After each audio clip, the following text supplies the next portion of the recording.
গণবিদ্রোহে জ্বলছে নেপাল। অগ্নিগর্ভ দেশকে দেখে উদ্বিগ্ন নেপালি পরিযায়ীরা।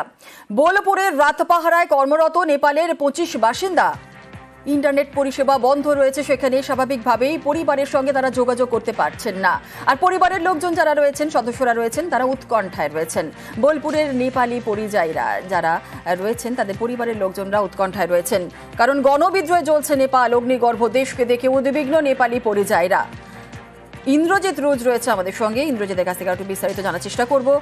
ইন্দ্রজিৎ, যেমনটা আমি বলছিলাম যে 25 জন বাসিন্দা, নেপালের 25 জন বাসিন্দা তারা কর্মরত ছিলেন, তারা পরিবারের সঙ্গে যোগাযোগ করতে পারছেন না ইন্টারনেট পরিষেবার জন্য। সর্বশেষ আপডেট কি পাওয়া যাচ্ছে? যেটা বলে রাখবো, যে পরিস্থিতির শিকার হয়েছে নেপালে এখানকার অর্থাৎ বোলপুরে বেশ কিছু মানুষ রয়েছে যারা নেপালের বাসিন্দা, তারা এখানে জীবন জীবিকা নির্বাহ করে এবং তারা কিন্তু তাদের পরিবারের সঙ্গে কোনোভাবেই তারা যোগাযোগ করতে পারছে না। এবং কারণ তারা যেটা জানাচ্ছে, ইন্টারনেট পরিষেবা বন্ধ রয়েছে, সেক্ষেত্রে হোয়াটসঅ্যাপ থেকে শুরু করে সমস্ত সোশ্যাল সাইট বন্ধ রয়েছে। আর তার জন্যই তারা কিন্তু যোগাযোগ করতে পারছে না। আর যোগাযোগ করতে না পারার জন্যই তারা কিন্তু একটা চিন্তিত ছিল, কিন্তু কালকের পর থেকে তারা মাঝে মাঝে যোগাযোগ করতে পেরেছে এবং কথা হয়েছে, তার জন্য তারা একটু নিশ্চিন্ত হয়েছে।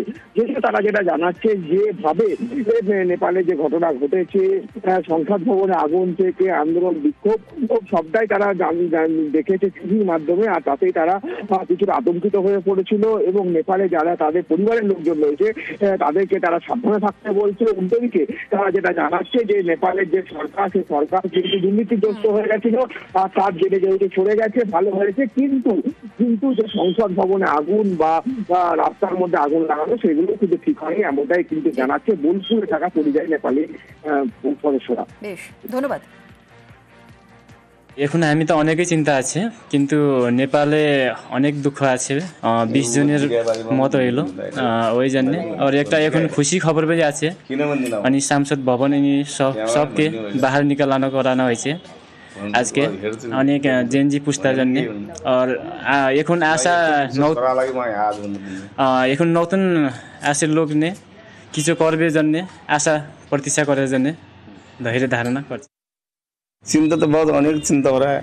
বৌমাকে ফোন করতে হবে, আর ছেলে লোককে ফোন করতে হবে। সবাইকার বাড়ি চিন্তা আছে, বাইরে যাওয়ার জন্য টাকা পয়সা বি নাই, ফেসবুক বন্ধ হয়ে গেল, কই বাড়ির মেয়ে লোক কথা হচ্ছে না, অনেক চিন্তা আছে। আমরা শান্তি সুবিধা তো ওইটাই চাইছি আমরা, আর ওইটা শান্ত হবে। আমরা এখানে অনেক চিন্তায় আছি। পরিবার ঘরে অনেক দিন দিয়ে কথা বলতে হয় নাই, 4 তারিখ দিয়ে কথা বলতে পারি নাই। ফেসবুক, হোয়াটসঅ্যাপ, ইমো সব বন্ধ ছিল। ঘরে অনেক অসুবিধা হয়েছিল, কী হয়েছে না হয়েছে কিছু শোনা হয় নাই। ছেলেগুলো যে আন্দোলন করেছে ওটা একটা সফল হয়েছে, কিন্তু সংসদ ভবন, সিংহ দরবার আগুন লাগানো তো উচিত নাই। আমরা খুব অসুবিধায় ছিলাম। আমরা যে ইন্টারনেট, ফেসবুক বা হোয়াটসঅ্যাপ সবাই বন্ধ করে দিয়েছিল।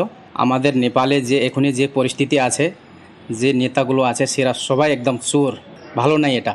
এই জন্য আজকে যে কাজ হয়েছে সেটা খুব ভালো হলো। আর একটা আমার দুঃখ হলো কি, আমরা যে 19-20 জন লোক মরা হলো, এটার আমরা খুব দুঃখ আছে। আর দেশের যা হবে এখানে, আর নতুন লোক আসবে, অনেক চিন্তা আছে পরিবারের জন্য। আমরা 2-3 দিন ধরে, 4 দিন হয়েছে, আমরা 4 তারিখ থেকে আমরা কথা বলতে পারি নাই। আমাদের কি হচ্ছে না হচ্ছে আমরা কিছু জানা ছিল না। এই লোক আছে, একে সবকে তাড়াইতে হবে, না হলে একে মারলেই ভালো হবে।